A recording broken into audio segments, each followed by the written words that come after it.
C'est un appel qui tombe dans l'oreille d'un sourd. Lundi, des centaines de personnes ont traversé le pont de Brooklyn, appelant le maire à supprimer l'obligation pour les employés de la ville de se faire vacciner contre la COVID-19.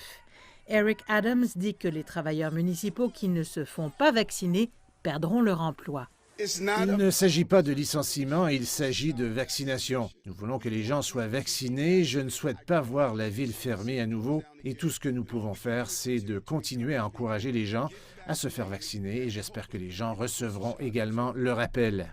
Cette obligation vaccinale a été imposée par le prédécesseur d'Eric Adams, Bill de Blasio, en octobre dernier. Depuis lors, les taux de vaccination parmi les 370 000 employés municipaux de New York sont passés de 84 à 95 Il a été démontré dans une variété de contextes, y compris les hôpitaux qui ont été les premiers à vraiment imposer la vaccination, que l'obligation vaccinale a vraiment bien fonctionné pour amener les gens qui étaient hésitants à décider s'ils devaient ou non se faire vacciner pour aller de l'avant et le faire. Plus de 85 des adultes de New York sont entièrement vaccinés.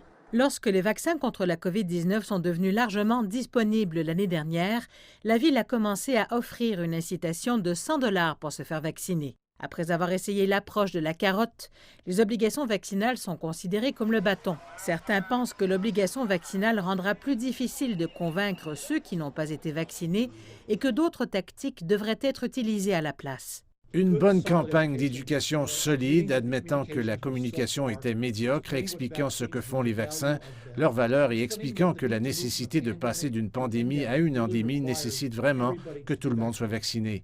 Aussi, parler avec respect. On estime que jusqu'à 3 000 employés municipaux pourraient perdre leur emploi vendredi. C'est moins de 1 % de la main-d'œuvre de la ville, mais cela pourrait signifier le plus grand licenciement lié à une obligation aux États-Unis. Et des milliers d'autres demandent des exemptions. Le maire Adams dit que certaines personnes n'ont peut-être pas mis à jour leur statut vaccinal, ajoutant qu'il est encouragé par le nombre de travailleurs vaccinés. Il dit qu'un décompte de ceux qui ont perdu leur emploi sera mis à disposition au cours du week-end.